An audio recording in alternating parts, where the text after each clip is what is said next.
Happening now. We want to welcome our viewers from across the United States and around the world. This is the EdTech Situation Room. Good morning, good day, good evening. This is EdTech Situation Room, episode number 161 for the 8th of January in the year 2020. My name is Jason Neiffer, and I am the Assistant Director and Curriculum Director of the Montana Digital Academy, the state virtual school located on the University of Montana campus in fabulous Missoula, Montana. And joining me this evening, as always, good evening, Dr. Wesley Fryer. How are you tonight, this second Wednesday of 2020? Good evening, Jason. I am doing pretty well, and I am glad to, have almost the hump day behind us. So it's been a good week back, but I am ready. Yeah, ready for the weekend. So we are not starting with any kind of shortened week. It's the full thing. So did you get any email? And I am the Technology Integration and Innovation Specialist at Cassidy School. Did you get any email this week at the Digital Academy? That's an excellent question. The answer is a solid yes. And I've also been covering our main line on phones too, and the phone's been ringing a little bit. So that's I guess a good sign for the continuation of the program, but also been an intense week at sometimes what I like to call the digital salt mines, where we go into work every day. So, but this is not a conversation about my job. This is the EdTech Situation Room. We are a weekly podcast where we take a look at headlines from across the techosphere, and we try to determine maybe what impact these headlines and the ongoing stories of the evolution of technology, what impact it will have on schools and classrooms and learning. And this week is always an interesting week every year. I think this is the third or fourth time we've done this podcast during CES week. And so a lot of our conversation will be about CES. And for those of you unaware of that, and to be honest, you'd have to ignore most of mainstream media, or at least past the first page of mainstream media to miss this. But the CES is the Consumer Electronics Show. It's a once a year show in Las Vegas, and it features almost all the major vendors. And in fact, this year, one of the headlines I'm interested to talk about is Apple returned back to CES this year. They had spurned it long ago. They're not pitching products. They're talking about a particular issue that I think will be an interesting maybe juxtaposition based on some of the other stories we're going to talk about. But a lot of what you see later in 2020 will be talked about this week. And more importantly, some ridiculous things that will never make it to market always appear at CES as well. Ginormous, 300-inch televisions that cost tens and tens and tens and tens of thousands of dollars that aren't, really realistic from a marketplace will appear at CES. And usually there's also a good sense of maybe what's going on in the broader techosphere. So if you want to find out more about the stories we're talking about, we always post every link, whether we talk about it or not, to our website, edtechsr.com. You can also take a look at the show notes, which are available in most podcasting apps for a list of specific articles we talked about. And Wes, where would you like to start off this week? Well, why don't you lead us off? Well, I'm going to do a quick shout out. Well, and this is, I don't know, holy cow, lots of news. Friends in Puerto Rico. I was just waiting at our church for our daughter who was at our youth group tonight. And we have a close family friend who lives near San Juan in a town called Ay Bonito. And they lost all power and have not had power except, and he said during Hurricane Maria, the cell towers evidently didn't have battery backup. The earthquake, which was like 2 nights ago or 4:30 in the morning, it took out basically the main power generation station that they have.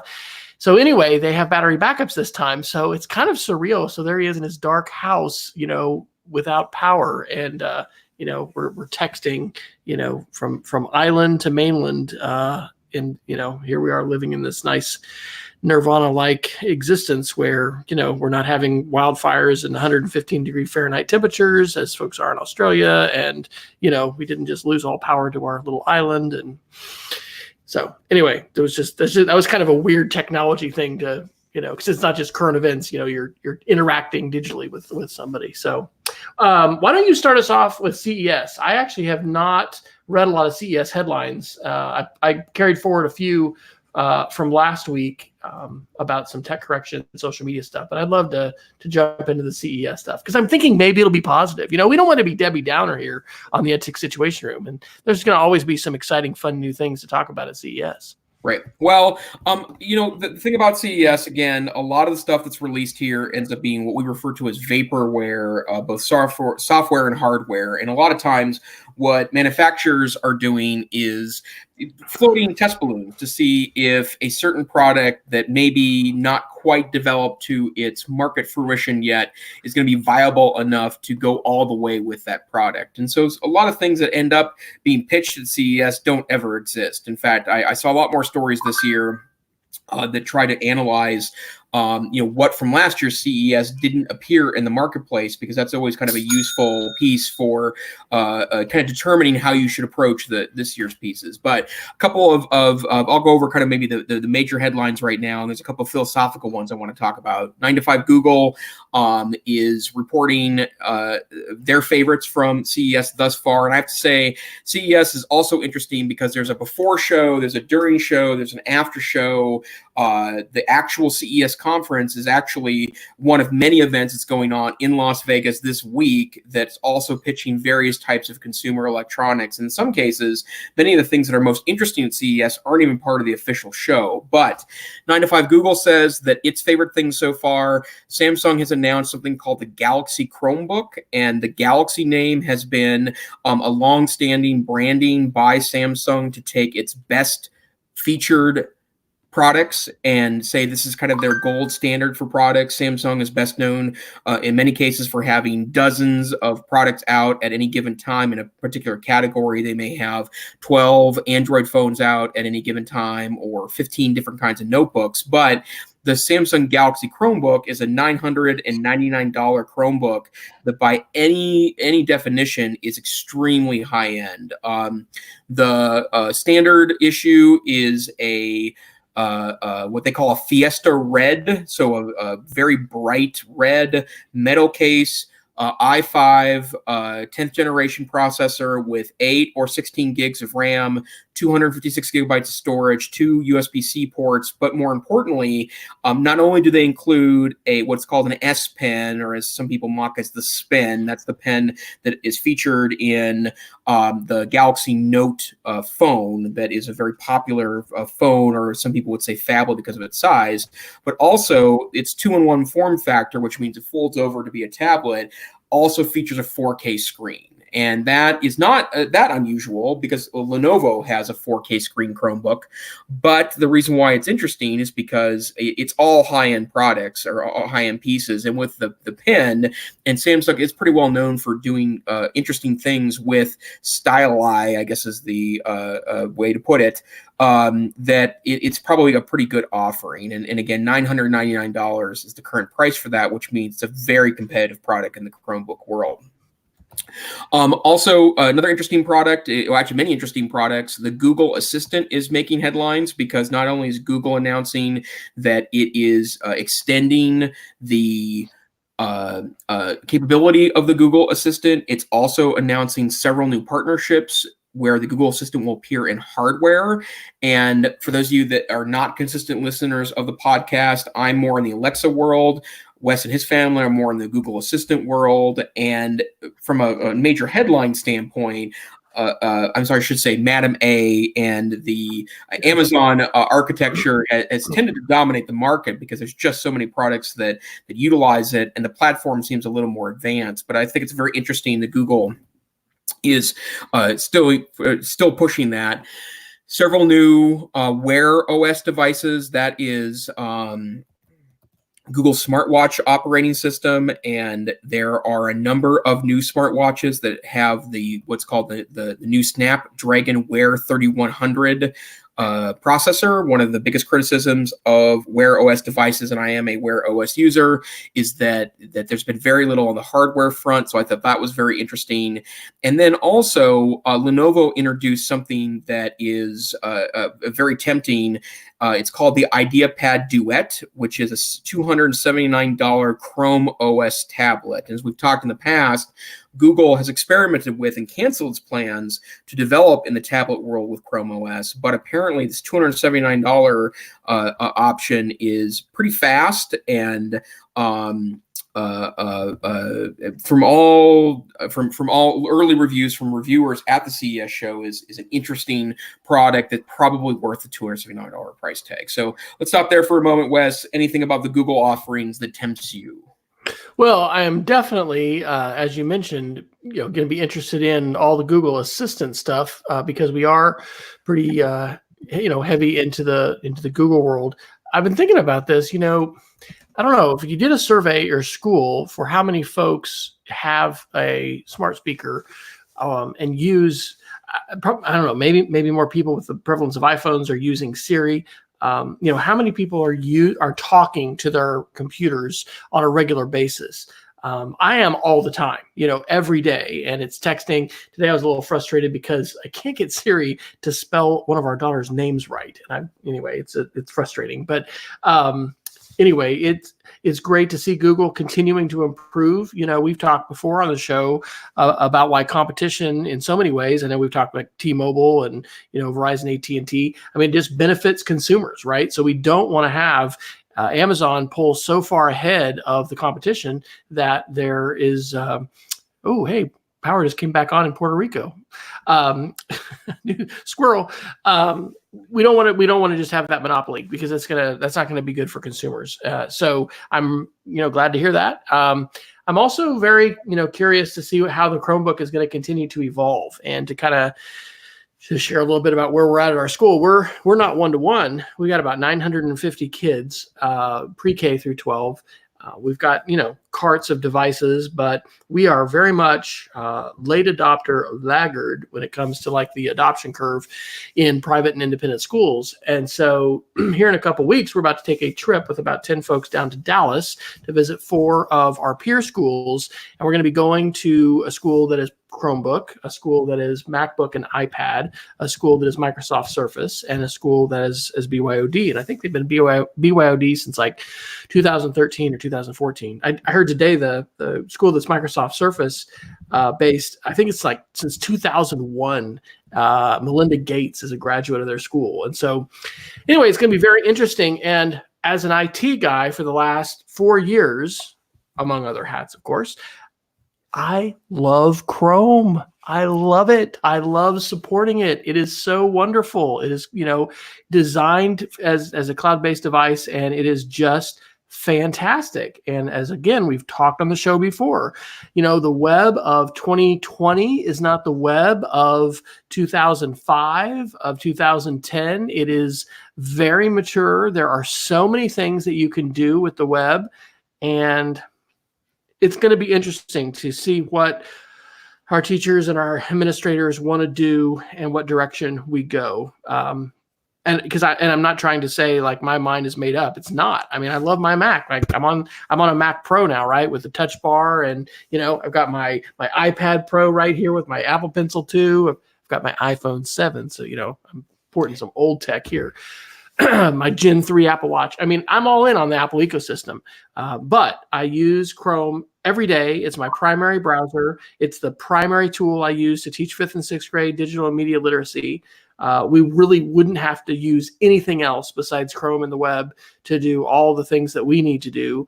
And, if you honestly break down what I do during my day, a large percentage, tonight I was actually working on some ebook stuff and conversions and EPUB to PDF. I was doing some media stuff.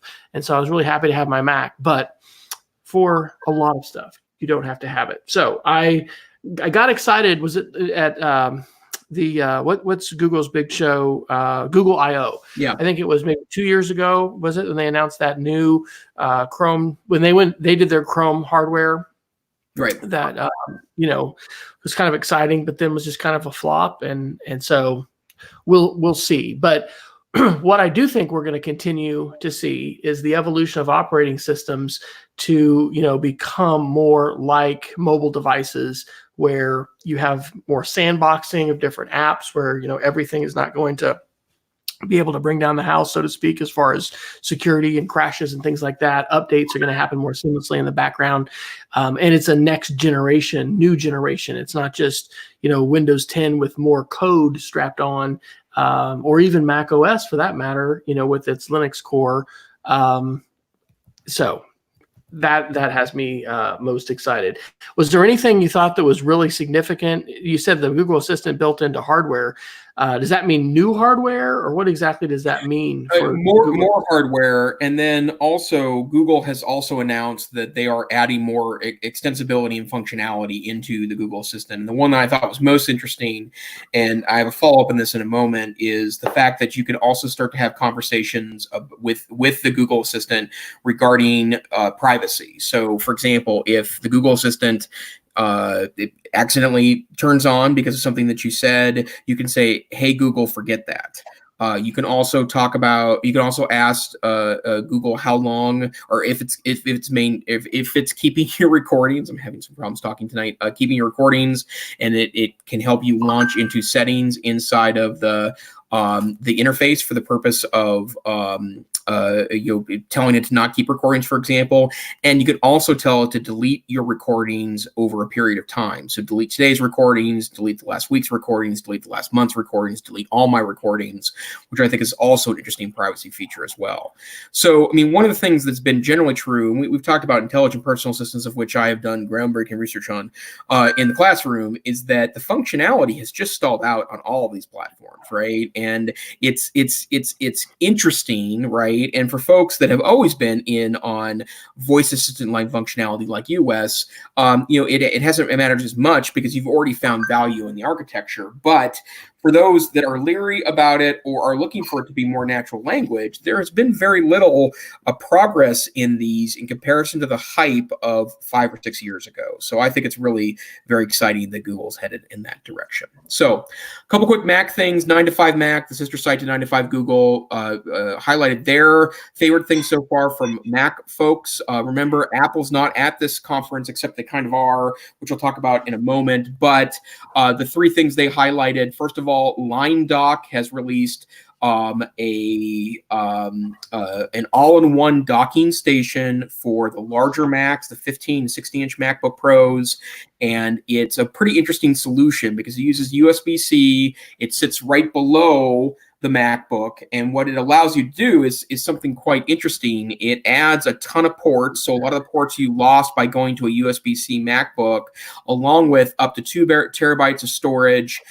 It's Thunderbolt based, not just USB-C, which means it's super fast, and it allows you to replace a lot of the power ports or powerful ports that you lost in the most recent versions of the Mac. So that was their first super find.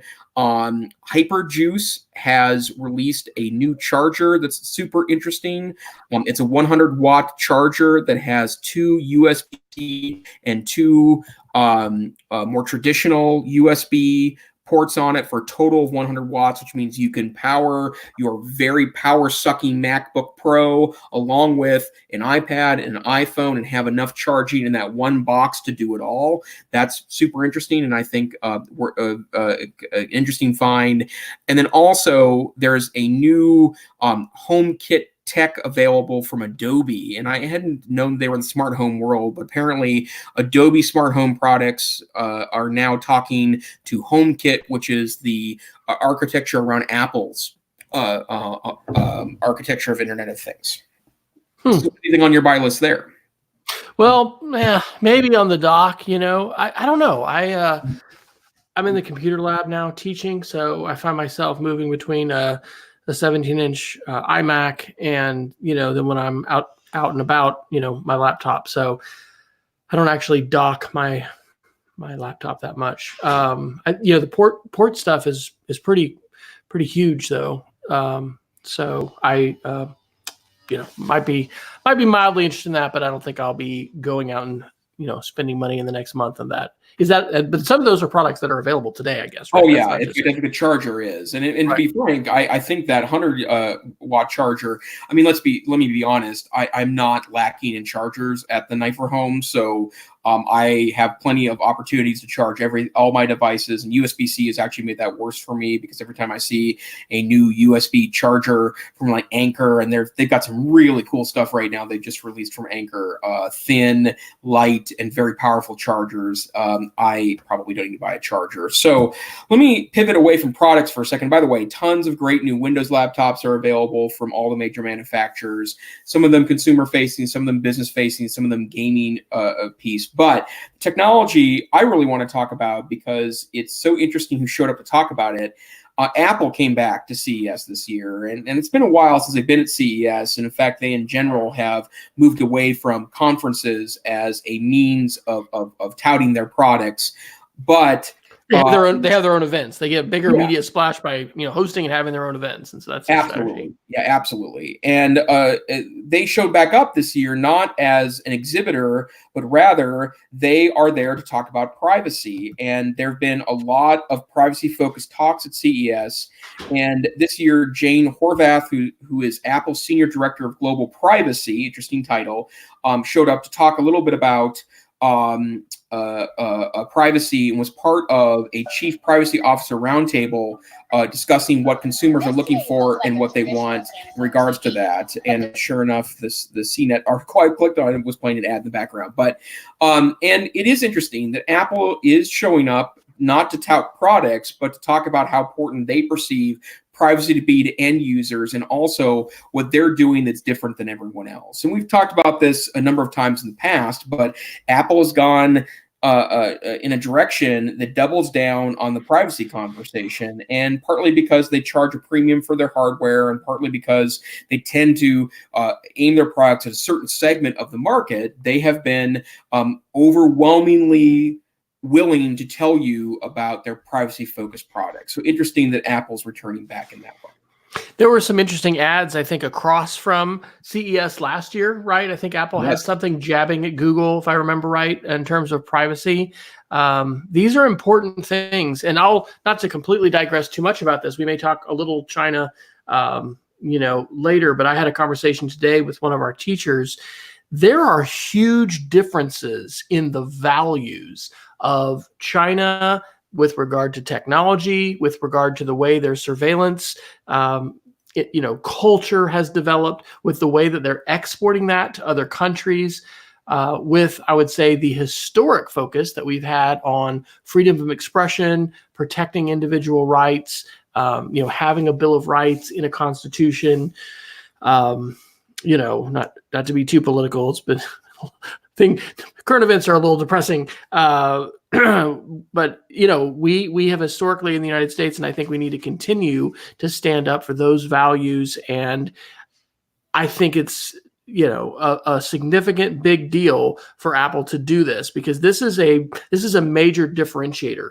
Of course, it's 2020. There's probably a lot of us, setting some goals, thinking about, do we want to eat better? Do we want to lose weight? Do we want to exercise? Yada, yada. The whole health thing, with the watch and with the phone. My wife today actually was like setting up her health app. She's like, should I share my, data with Apple? And I'm like, yeah, definitely. No problem. I mean, she hadn't actually had it cloud synced. So that meant that her watch, when she went on a walk without her phone, hadn't been talking, and now it is, because it's connected via the cloud. And so I have really good confidence in Apple's. We had I think it was a couple weeks ago, there's some articles about the privacy things and the location information that, has been shared from the iPhone, and, people trying to say there's egg on Apple's face for that. But, overall, Apple has a strong commitment to privacy. So I think this is significant to put our little EdTech, hats on. We all need to have our privacy advocacy, our legal compliance hats on, when it comes to student information. One of the things that a friend of mine, who is a tech director of a very large nearby district, they're doing I think an admirable job looking at all the different data silos that, all the programs, the websites, all these things that have student information, and they're mapping those and making sure that they're doing their due diligence for compliance with privacy law, and to make sure that, at a bare minimum, right, all this stuff needs to be encrypted with secure SSL technology. Their school districts, my cousin down in the Dallas area, actually went in to visit with the IT department of his district, because there was some websites that they were running with student information that were just HTTPS. They weren't even secured. And anyway, there's all kinds of situations. So I think Apple's privacy is admirable. It's important for us as educational technology leaders and educators. We need to have a similar focus on privacy. And I think, more broadly, nationally, we need to think about our values as a nation and how are we, protecting and defending those here in the United States, and then how do we project that to the world? We're not just trying to be the bad guy as far as Huawei. This is Wes's, non-classified, on the outside looking in interpretation. I mean, we really do see a new global tech Cold War that is happening, and it's playing out now between mainly the United States and China, but it's other countries as well. And privacy is at the heart of that. Absolutely. Well, one other quick note from CES, and then we can move on to other stories this week. The Bluetooth Alliance, that's the international nonprofit that deals with the Bluetooth standard, announced a new standard at CES this week. It's Bluetooth Bluetooth Audio LE. And for those of you that aren't deep in the Bluetooth world, Bluetooth, currently their audio standard is Bluetooth 5.0. Many devices don't support Bluetooth 5.0, including modern audio and phone devices you can buy that have Bluetooth on them. But Bluetooth Audio LE is a low power version of Bluetooth audio that's likely to become the de facto standard in the coming couple of years. And unfortunately, it's a hardware standard, not just a software standard. So there won't be backwards compatibility for older devices to use that standard. You could still get on with an older device and use a more high energy standard, but that's an exciting announcement. One of the biggest disappointments I've had is that I really did hope that various hardware manufacturers getting rid of headphone jacks would really help push the Bluetooth universe forward. This is the first real sign that that's happening, but it's taken quite some time. And I still am often very frustrated by pairing and repairing and unpairing Bluetooth devices, despite the fact that manufacturers are getting rid of headphone jacks all over the place. It seems like it should be better than it actually is. Being our token Apple representative here, I will do a little shout out because I have now experienced AirPods twice. I mentioned, I think, driving the part of the debate team at our school down to Austin at the beginning of December and leaving my headphones, these lovely Target $10 models that I've actually washed and they still work great. My daughter loaned me her AirPods, which are Gen 1 AirPods, and I listened to them. So over the holidays, my sister was here and she has the new AirPod Pro, which has noise canceling. Jason, it is incredible. Yeah. Now, it also makes you think about, how important it is to disengage from our technology and make sure we're engaging with the people around us. Because here we have, Christmas holidays, my parents, my sister and her family are here.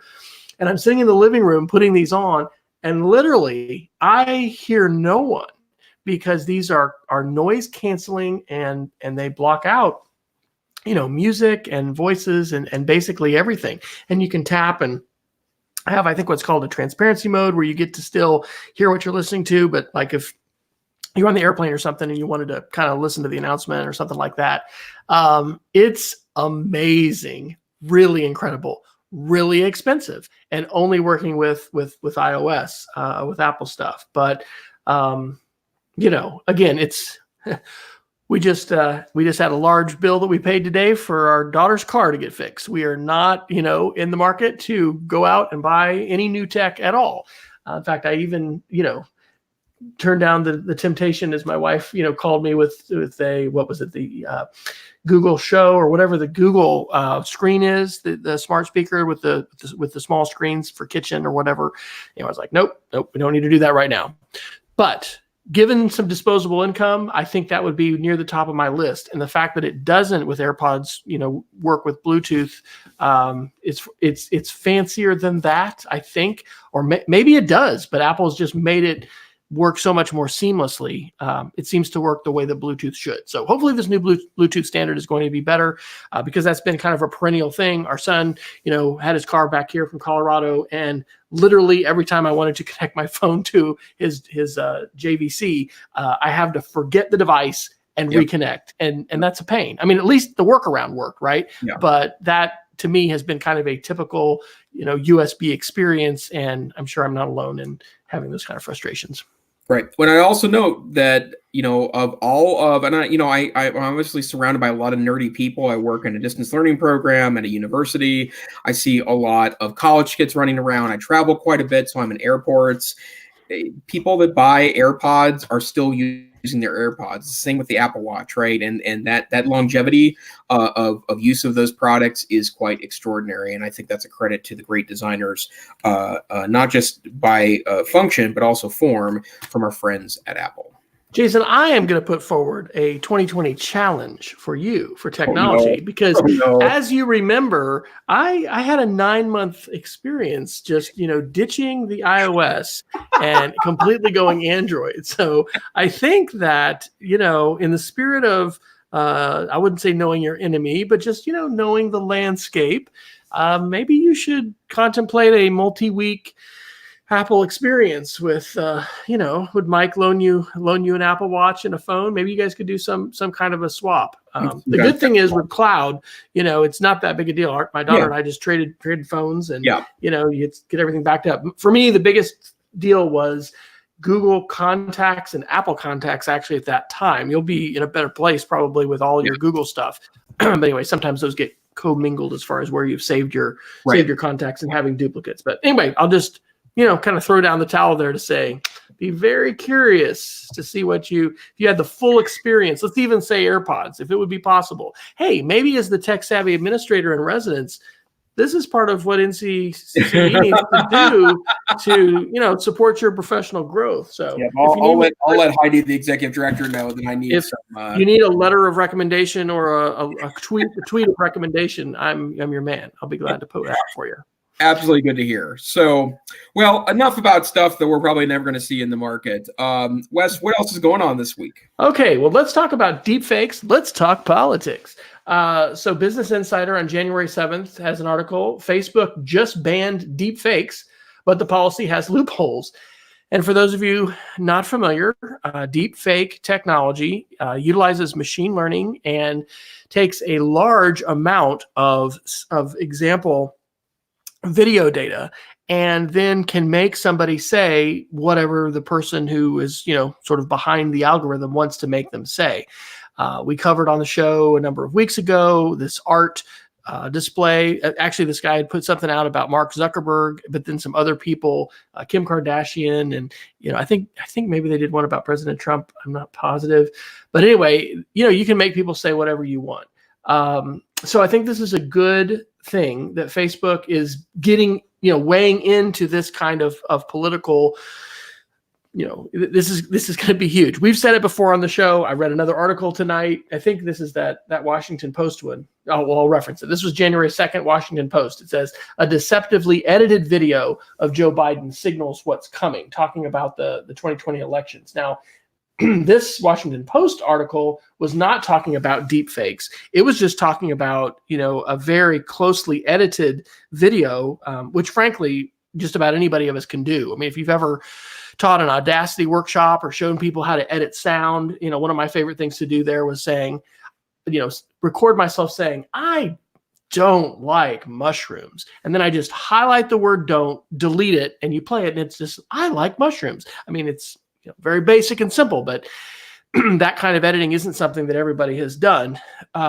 So the Washington Post article is saying what we have also said on the show before, and I think it actually, the paragraph is good enough that it bears reading here in terms of what we're going to expect. So, and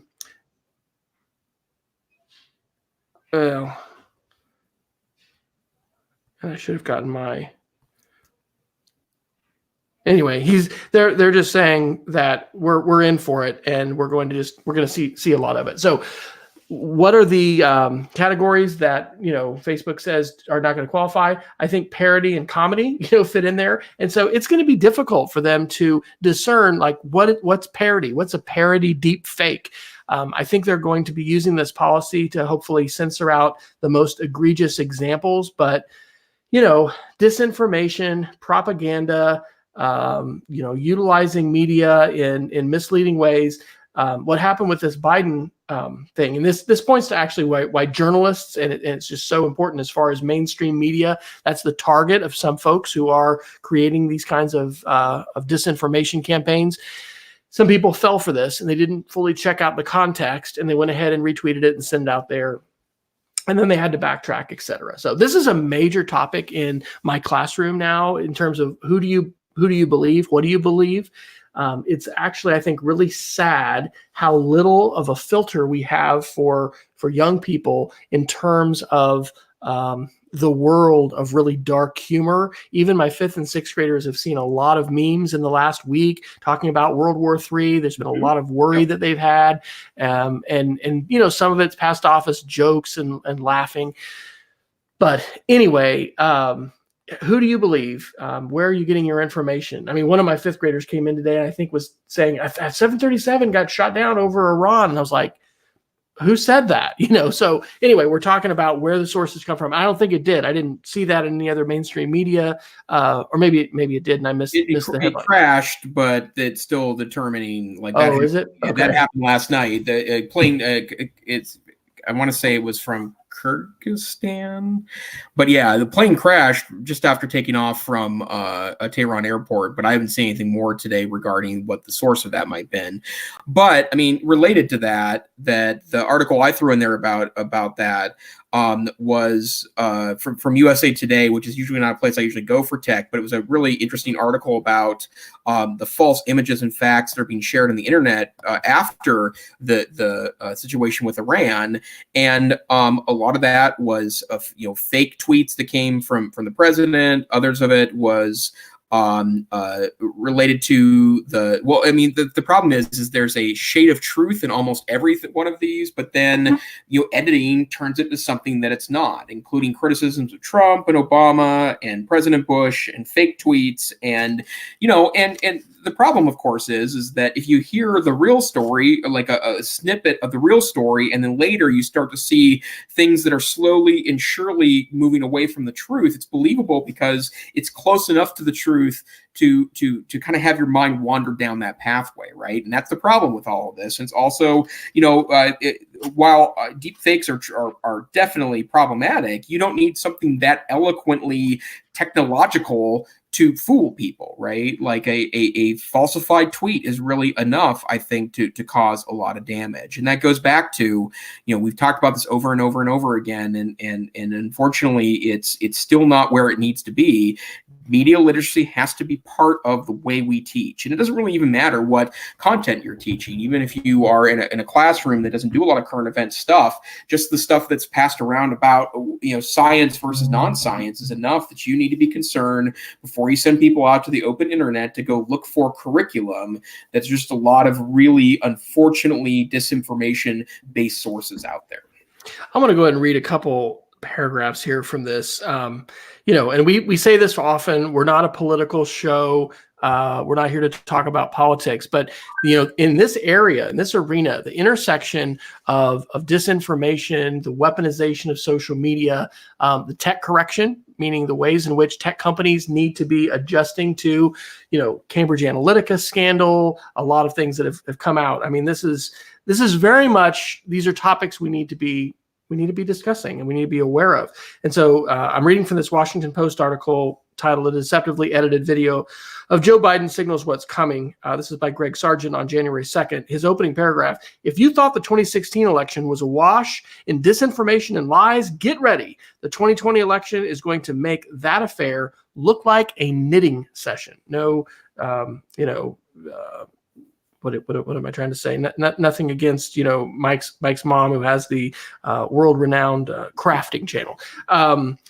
So scrolling down a little bit into the article, as it talks about the impeachment and what we've been seeing playing out, I hadn't really thought about this necessarily in terms of disinformation. Here's what he says: "The entire Ukraine scandal for which Trump has been impeached is largely about disinformation.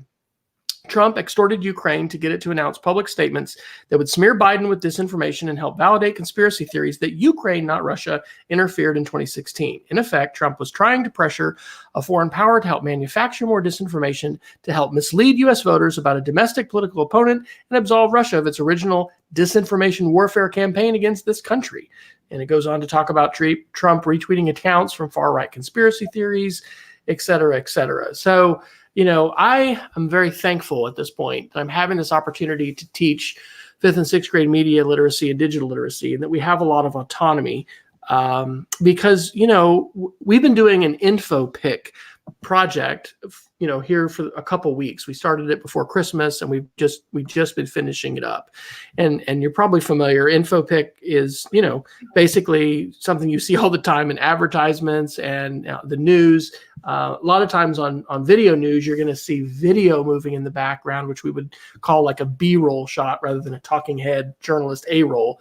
But then you've got text, below it. And so we've been picking out even, some of the things from the protest that was happening in Tehran, they were using photographs and using text. And so my students are creating info pics, and we're not creating at this point, political ones. I actually, in this lesson, challenge them to think about things they're curious about, or problems that we do have in the world, things that they want to make a difference, or things that they want to see improved. But the point is, they are crafting media messages. And so one of the best ways to help anybody think more critically about media is to have them create media.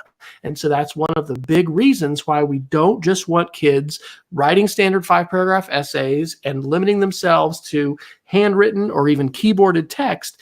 We've got to have them working with media, working with technology, and crafting it, And I should have used an image, but I love Harry Potter. And in Harry Potter 6, Dumbledore and Harry are on this island. They have to go to get this, one of the Horcruxes, and Dumbledore drinks this nasty poison. And there's this whole scene where he's like whirling around, this lightning or power or whatever.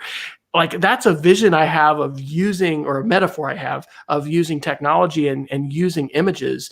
But of course, what we want our students to be doing is to do that in ethical ways and responsible ways, doing it powerfully. So anyway, connections to the classroom there.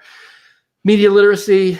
How many, not to have you digress too much, but are you reading political stuff that much, Jason? And what percentage of your blog stuff would you say is politics versus tech? Come on, come clean right now. We got the, polygraph, strapped to your wrist right now. We'll know. So tell us the truth. So full disclosure, my undergraduate degree is in political science. I taught government for a number of years in addition to history. My favorite type of history to teach is actually European history. So I'm not even talking about modern European history. I'm talking about things like Renaissance through the Russian Revolution and maybe through World War II. That's what I like to teach about, think about, write about. But obviously, I have a big interest in politics. And say what you want about the last 10 years, and that covers both people that might be on one side of the political spectrum or the other. It's been certainly an interesting a decade of politics, but the bottom line is that it's pretty hard to escape it, even though I don't think it's healthy to obsess over that amount of media. And in fact, I think that's part of the problem I feel like we kind of keep running into is that because there are so many sources available, and there's no shortage of media, and I'm gonna use the word legitimate here. I'm gonna try to be careful, but there's no source of legitimate media that probably agrees with your vantage point if you hold mainstream political views, right? So, there are lots of resources, but one of the strategies I've tried to be very very concrete about is that I want to keep my media consumption about politics and current events down to a handful of sources. And I'm sorry if this outs my political views, but I subscribe to and read regularly the New York Times. I subscribe and read the Washington Post. I do listen to NPR, and then I also will occasionally read some mainstream middle right magazines to get in-depth analysis there. So I try to get a variety of views so I can help inform my own view.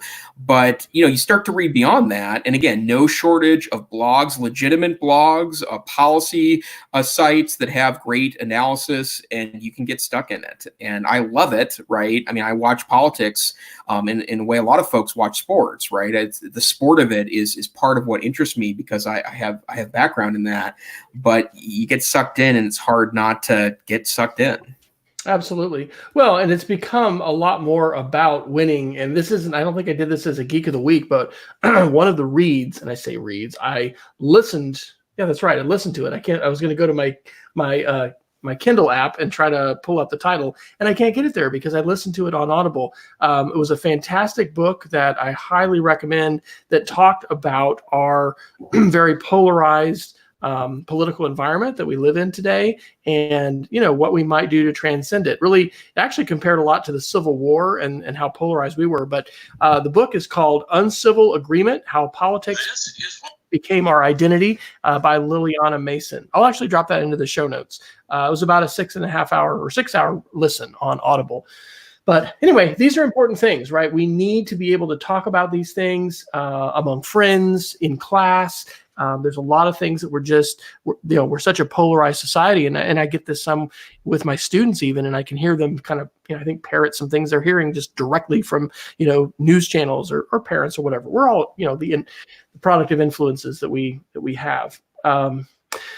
So why don't I want to talk about a China article. We got about a little less than 15 minutes left. I want to talk about a China article, and I want to also point to a screen time article. Did we talk about that New York Times screen time bad article last week? I don't think we did. Okay.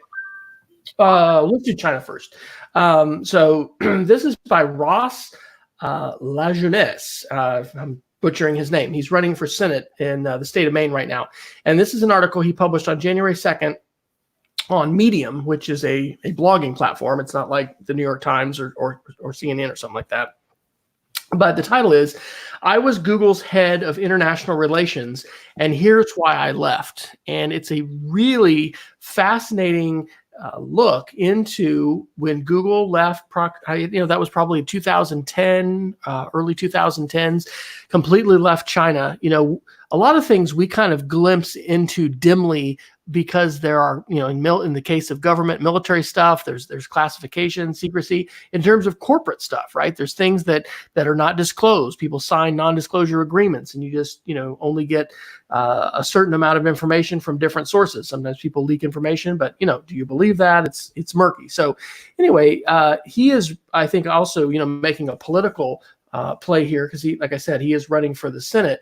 But he's saying basically that, the Google of the past that was Google, we will not be evil, is gone now. And the focus really is on profits and compromise.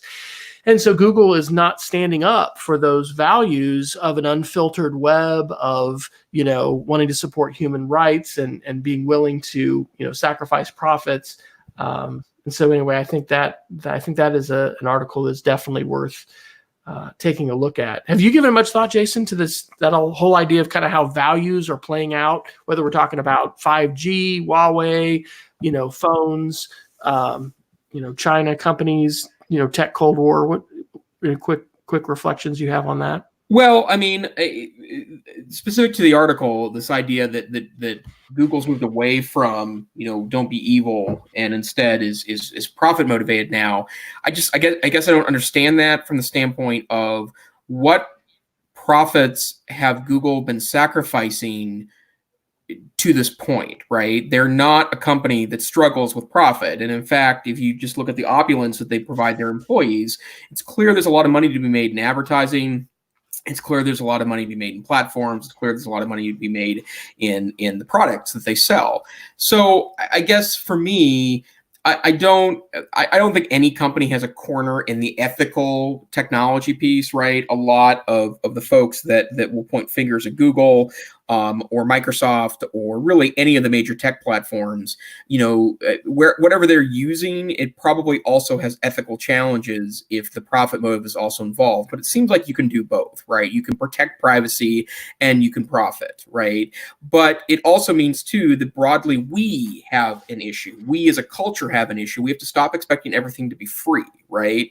That's been the biggest problem with technology since day one, 25 years ago, is that we advertising supported is one thing. Data trading advertising supported is another, and we may need to start to see value differently to be able to do that. So obviously I'm in one of these architectures pretty heavily as a Chromebook user, and obviously as an Android user, and as a school Google-based user, but I still don't think that anyone has a moral high ground when it says, I am using this technology completely ethically, or my company uses it completely ethically. Profit motives involved, absolutely, and also we as end users have to start thinking about this a little differently. So I don't think there's any good answers in what I just said, but we're going to have to continue to discuss this one better. Well, it's complicated. It's mixed and muddied, right? And these are huge companies that have all kinds of different products. And I guess my last thought on this, I'm only about maybe a fifth of the way through this podcast. I'll try to drop this in as well. This is from a podcast I've not subscribed to before called Econ Talk from the Library of Economics and Liberty at Stanford University. And this is an episode with Amy Webb, who is my favorite futurist. If you don't follow Amy Webb on Twitter, just do that right now. It's called Amy Webb on Artificial Intelligence, Humanity, and the Big Nine. And the Big Nine is her latest book. And she's lived in both China and Japan. And so my kind of take on this is, it sounds, the giving up of profits isn't, obviously Google is making tons of money and Alphabet is too, but the Chinese market and the potential, not only for profit today, but profit in the decades to come. And that's one of the things that I really was getting, yesterday listening to Amy talk about the Chinese market. I've been there 4 times, right? I've been to mainland China 3 times and Hong Kong once. And by the way, if you're listening, I'd love to come back. In fact, I'm sure Jason Neiffer would love to come back and speak at your conference and share his pearls of wisdom. I don't know that many of us have our heads wrapped around just how incredibly huge and dynamic and powerful not only the economy of China is, but the demography, the people. No one has a crystal ball. All kinds of things can happen. But based upon what we see happening right now, Chinese is a great language to learn and study. Companies that want to be relevant and playing on a global, scene are going to have to be operating in China. There's stuff playing out now with the Silk Road Initiative and the way that 5G and Huawei technology and all that's being put out. China's making friends through investments in a lot of different places, a lot of strategic alliances. Amy has a great PDF that she wrote at the end of December, and maybe I'll put that in for next week's show so we can look at it. It is a phenomenal summary of all kinds of tech events and things that have happened, and kind of stitching them together, and you look at space and what they're doing there, and a lot of different fronts. So anyway, I think it's a worthwhile article to read. It's good to think about in terms of values and privacy and those kinds of things. But as is often the case with both politics and economics, there's a lot of pragmatism that has to come in here as well. And so, I think that's a big reason why Google is back in there, is they just can't ignore the Chinese market in terms of search and in terms of advertising. So the last one I'll mention, and then if you got any other articles to pick up, we may have time. Is screen time really bad for kids? This is a New York Times article from December the 18th. And we have talked, and I'm sure we'll talk again about screen time and, multiple times. One of the people I was visiting with today, setting up for these school visits that we're going to do in a couple weeks to the Dallas area, said, the last 2 years for his parents, and this is true for us too, screen time is like one of the biggest things parents are aware of and concerned about. And so this is a fantastic article. Kim Tingley is the author here, and she does a good job highlighting this idea that we need to stop treating screen time as a monolithic thing. In other words, it's just one thing. It is not. It is not the same thing to be, watching a video, playing a video game, or, hey, how about creating a podcast or, editing ebooks, as I was doing last night, for my own writing and tonight for these 12th graders that are writing children's picture books. There's a lot of things that we do with our screens. And so I do think a lot of people are alarmed at how important these things are becoming. It's because we're merging with our technology, right? I mean, my thoughts, Jason's thoughts. I mean, can you imagine yourself, Jason, without your screen professionally? I mean, you probably fantasize about that to a certain extent. And that's why getting away from the screen can be a very important and healthy, thing for us to do. But this is a fantastic article. It's great. As we're considering our parent university sessions that we'll be offering this spring, hopefully, at least 2 or 3 more. We're going to be meeting about that next week. This is an important thing to help parents and teachers recognize and navigate what are we doing with our screen rather than demonizing the screen and demonizing, the tech. We need to be more sophisticated in our discussions about this and also probably in the ways that we limit and restrict what kids do and what we do ourselves. So if you didn't have your screen, Jason, could you go back to long form correspondence? No, I mean, and the other piece too is I don't want to, right? Like I agree. We have to figure out where these plug in still, and we haven't nailed it yet. But it also, I mean, just the collaboration alone, right? Yeah, we're right to the back of your head is exactly right, sir. But this podcast is an example of something I'm not willing to trade in on because there's no way to do this otherwise, right? Absolutely. We live, 1,500 miles from each other. We see each other maybe once a year if we're lucky, and yet we maintain this friendship, this collegiality, this opportunity every week to talk with one another about topics of interest. And for the 2 million of you, I don't know how many of you are exactly listening at any given time, but you are listening to us have a conversation from 6 states from one another, and we're able to do this because the technology provides unparalleled connections that have never existed in this way in human history. Mm-hmm. And there are a lot of cranks in the world to tell you how terrible the tech is. In a lot of cases, they aren't wrong. The problem is that we can't uninvent this stuff, and there is value here. Right. So the screen time stuff, you remember my generation, I would say our generation, Wes and I's generation, was supposed to turn out to be terrible, blubbering idiots because television was used way too much. To be frank, I grew up in a television heavy environment that if I could go back and tell myself to watch less television and get outside more, I probably would. But I turned out a perfectly functional adult, as it turns out. And a lot of the hand wringing about this, some of it at some point may lead to an interesting piece of information on how we might want to parent or how we might want to teach or how we want to interact with the devices ourselves. But I think the naysaying on this stuff is too much, and there's a balance somewhere, right? I'm also not in the tech or nothing camp either, but at the same time, there's a balance somewhere, and we all together, not just as teachers, not just adults, but as humans, we got to figure this out. So let's roll up our sleeves and do it. Awesome. I'll do my geek of the week real quick because I think we're almost out of time. Mine is another podcast. This is from the Humane Tech podcast. I've mentioned this before. This is Tristan Harris. It's one of his efforts. In fact, one of the articles, Jason, that you put in about the deepfakes. This was the CNET article on January 8th. Deepfakes are a risk to 2020 elections. Experts tell Congress. Tristan Harris was one of the people doing that particular interview. And I should say, I don't think Tristan did this particular interview.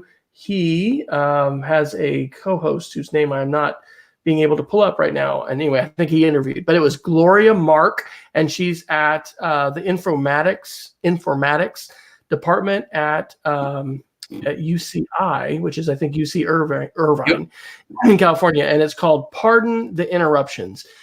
This is absolutely fantastic. there is research that she's done and others, but we have not had enough on the cognitive impact of interruptions. And we're not just talking social media, we're talking email, we're talking all kinds of things. And this isn't coming on the podcast. My metaphor today for this, talking to my friend Eric, it's sort of like there's a hurricane, and we have to go through this hurricane, and all the hurricane is this information that's all out there.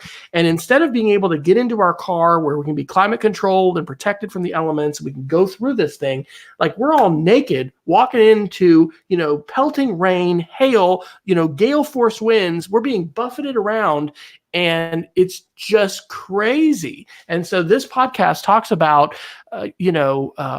how important it is that we engage in deep work, that we find ways to not, be interruption filled. How as people, it's not just our technology pinging us, it's also our mind saying, well, wait a minute, what, I better go check check this. I better go look at this. I mean, we're actually now craving and our minds are regularly wanting to have those kinds of interruptions, but that has an impact on the kind of deep thinking we can do, the deep work we can do, the creativity that we have, a lot of things. So highly recommend that. This podcast is one that I'm kind of going back to as well. I've only probably listened to about maybe 3 or 4 of their episodes. And this one is from actually August 14th, 2019.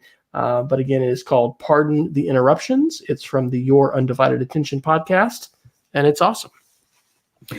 Great, thank you. And I just want to share, there's so many of these now, and it's, in my mind, it's unlikely that any of these will become the alternative to the major social media platforms. But I followed Dr. Danny Willingham, who's a cognitive scientist at the University of Virginia that does a lot of work in the science of learning. And he announced, I just follow him on Facebook. I don't have a personal friendship with him or anything, but he announced that he's leaving Facebook because of their advertising and economic model, is moving to MeWe.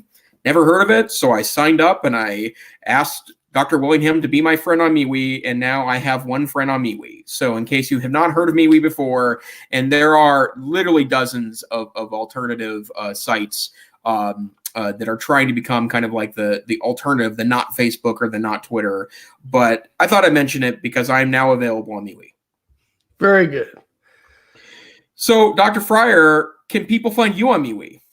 Not yet, but I'm downloading the app right now, so you will be able to soon. However, I will not be reusing my password from a previous account, as we talked about last week, because that's stupid, especially if you use one that's been involved in a breach and it's on the dark web. But I can be found on Twitter, where I am W Fryer, as you can see below my name here. I'm also blogging and podcasting periodically on speedofcreativity.org, and my media literacy lessons and other resources for the classes I'm teaching are available on mdtech.cassidy.org. How about you, Dr. Neiffer? I'm available on Twitter at TechSavvyTeach. I am the NCCE Tech Savvy Administrator in Residence, where you can find me at blog.ncc.org, and representing myself and my day job organization and NCC. I will be speaking at the Idaho Educational Technology Association in early February in Boise, Idaho. Very excited to return back to that great regional conference and share some of the tech love. But this here is a different kind of tech love. It's the EdTech Situation Room podcast. We are a once-a-week podcast that talks about educational technology through kind of the headlines in the major tech media. You can find us wherever finer podcasts are aggregated. I've yet to find a podcast app in 2020 that doesn't have EdTech SR available. If you can't find it there, though, you can always go to our YouTube channel. You can go to our website, edtechsr.com, where we offer little tiny downloads for your phone, desktop computer, laptop computer, so that you can listen to it or download it to a mobile device and carry it along with you. We are always here live on Wednesday nights at 8 p.m. Mountain, 9 p.m. Central Time. I believe it's 400 UTC or some other time of the day. We love live viewers and are able to take comments in the many places where you can find us broadcasting live, including YouTube. But until next time, we bid you a balanced technology life, and stay safe and stay savvy. And stay off the email a little bit tomorrow, Jace. It's Yeah, time. absolutely. It's time for a break. Good night.